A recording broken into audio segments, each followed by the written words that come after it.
və onlara deyir, kənara qoymuşlar. Baxma ki, bu hədislərin deyir, hədisin deyir, sənədi səhihdir. Baxın, bu da səhih hədisdir.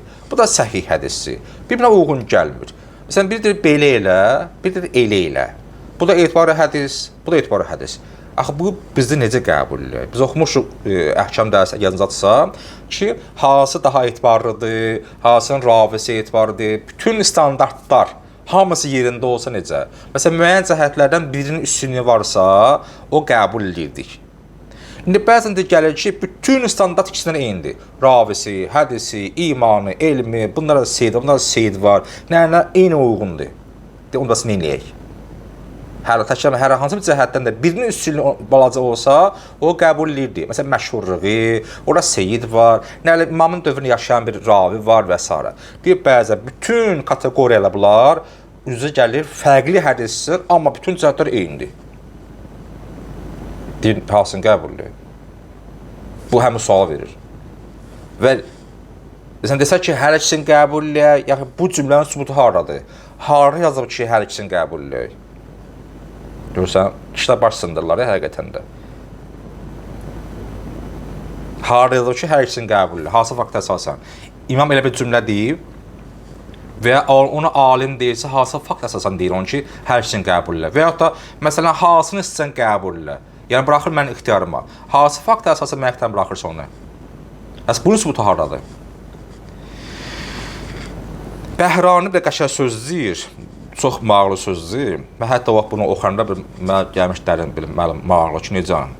Deyir, sonra özünün müsavırı, deyir, bəzi alimlər dəmir var, dəmiri. Bunu deyək, indi pakdır, o heç. Deyir, bəzi insan var ki, müəyyən bir xəbərləri oxuyub, xəbərlərdə hansı bir dəmir var, dəmir. Dəmirin nəcisini demişdi. Deyib, bəzi xəbərlərdə gəlir ki, dəmir nəcisdir. O, dedi, hədis adı ki, bizə deyir, sırıyırlar. Mən bu necə qəbul, necə dəmir nəcisdir? Bu hansı hədisdir, bu hansı nə bilim ayəmizdir, hansı fətvadır, heç yox deyilir bu. Bu necə olur ki, hər hansı bir dəmirin nəcisliyi, bir var söz kimi, atmacalı sözlər, xurafat, hədis adı ilə tələqin olunur. O boşluq deyil, harada oldu ki, alimlər, müsəlmanlar o boşluğa harada buraxdılar ki, hər hansı bir avaranın sözü, alkaşın sözü bizə hədis kimi gəlib çıxıb. Falan şey budur, falan şey odur. Dəmir nəcisdir. Bu haran bu hədisdir? Bu haran gəlib çıxıb əlimizə? Əhl-i-Sünnə alimlər arasında da bəzən də bu tətbiq deyir, üsulu var. Onlara həmçə bu yollar var. Məsələn, İbn Qayyum Cəvzi ki, məşhur alimləridir, bu dəstədəndir. O da deyir ki, bəli, elə mən hər hədisi qəbul eləmirəm. Hədisi araşdıram, görürüm nəcür, ilaxir. O bir dənə kitab yazıb və məc'ul yəni ki, saxta hədislər orada toplayıb və hər hansı bir hədisin saxta olmasının ölçülmə vahid ünvanında orada müəyyən stillər var, müəyyən formula var ki, hər hansı bir hədisin saxtalığını bizə haradan bilər, ölçü vahidləri. Deyir, o da bir də yol deyib, o hədisin əgər uyğunluğu olmasa Qur'anla, ağılın qanunları ilə rivayət olmuş hər hansı bir sözlərlə və icmala, toplumla qəbul etməyəcək. Baxın, Qur'anla uyğun gəlməyən hədis, normal ağılla, hər ağıl yox, normal, yaxşı bir ağılla uyğun gəlməyən hədis olsa və yaxud da nəqli, yəni bizə deyək kimi yazılı formada gəlib çıxan müəyyən bir rivayətlərlə uyğun gəlməsə və icmana, yəni alimlər toplumu ilə uyğun gəlməyən bir hədis bizə rast gəlsə, biz bunu qəbul eləməyəcəyik. Nə olsun, o onda nədir? Quran uyğun gəlmir, ağlı qəbul eləmir, nəqillər qəbul eləmir, alimlər qəbul etmirlər. Nə olsun bu hədis bizə qeyd olunub? Biz məcbur deyilik ki, hər bizə deyilən qəbul eləyək. Allah bizə ağıl verib, bəli. Araşdırda məsələn. O, indi düşüyədmə, çoxdur bu, əhl-i-sünnədə çox bilə saxta rivayətlər var. Bizdə var zəif hədissə, amma ola qədər deyil açığı. Onlar daha çox, çünki hədis denən şey var, metod. Onlar İsrailiyyat təfsiri. İnşallah oxuyacaq biz təfsir elmində, İsrailiyyat. Yəni, İslam adı ilə İslamın əleyhinə olan hədislərin İslami kitabları yer alması. Hətta bizim indiki bəzi təfsir kitablarımızda bunlar var. Rivayətdir, çox təəssüf qeyd olunur. Məsələn, Adəmin boyu 10 metr olub, əvvəlki insanlar, indi biz cırtdan olmuşuq. Ondan araşdırmışam ki, bu hədislər səhvdir. Və Adəmin qabırğasına yarımı Həvva. Baxsan, var Şiə kitabında bu hədis.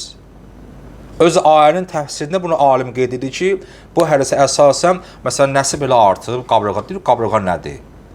Şiə kitabında var bu hədis. Əhlüsünnə daha çoxdur. Deyir, nə olsun deyir, axı ağılla, Qur'anla, neylə uyğun gəlmirsə, biz o nəyə qəbul edək? Nə olsun qeyd olunur? Bunun etibarlığı hardandır? Sonra, ona bu barədə sual verirlər, hər hansı bir hədisin səhihliyi olması barəsində. Bu deyir ki, bu çox böyük bir sualdır. Mən çox qısa cavab verim ki, bu deyir, yol o şəxslər üçün çox asandır ki, kimlər daha dəqiq bilə bilər, dəqiq araşdıra bilərlər. Onların deyir, bu qulağı, xəmri, ruhiyyəsi yoğrulub hədislə. Adam var 80-70 il oxuyur elm, olur alim, hədis, ayə, nədir, hamısını bilir. Bir dəfə dünən gəlib dinə, heç ayaqlının qadaqanlarını bilmir. Gəlib müştəri deyir zada ki, elə deyil, belədir. Özü oxuyur bizim dilə tərcüməni Quranı, Ərəbistan dilə Quranı. O kişi ərəbi bilir, 70, 80, 50 il orada ömrün qoyub. Sən dönlə ortaya çıxmısan. Sən hara, sən kimlə belə qoç-qoç eləyirsən? Hünərin çatmır, eləyəsən qoç-qoç hərbiçi ilə, siyasətçi ilə, həkimlə. Niyə onlarla yox, məhz dindarla eləyirsən sən? Şimdi sən dindar səni yola verəcək ki, ged işlə məşğul ol. Ədəb, tərbiyə, əxlaq və onu belə o səbra şikayət eləməyəcək, dövlət işçisi deyil deyə deyək. O görə rahat onlardan arxansan deyə sənin cəsarət var. Məsələn, sən qanlı qırafa yoxdur. Orada ayə necə tərcümə olunub? Heç bir müştəq qəbul eləmirsən, amma müştəqin tərcümə etdiyin Quranı əlində tutmusan ki, əsas ünvanda. Hələ əlində tutduğun Quranı müştəqin tərcümətdə. O kişi qəbul eləmir, amma kitabını qəbul edir. Çox gülməli olan həqiqəti. Deyir, bu kim dəqiq bilər? O adam ki, bu adamın xəmiri buna yoğurulub. Bu adam əvvəldən məşğul bu elmlə. O bilər daha dərindən. Ondan deyə sonra dedi ki, alimlər əhlüsünnədə məsələn İbn Dəqiqul Ayn həmçində bu yolla deyir adım atmış. O da həmçinin rəvayətlərə deyir bir-birinə aid etmək üçün müəyyən üsullar ortaya qoymuşdur. Deyir elə insanlar var ki, orada deyir, o da mələkə. Şimdi sizə, yəni vərdiş biz deyirik. Onlar üçün də su için gibi bir şeydir, su için kimi. Onlar daha bilərlər ki, hansı hədis etibar yoxsa etibarı deyil.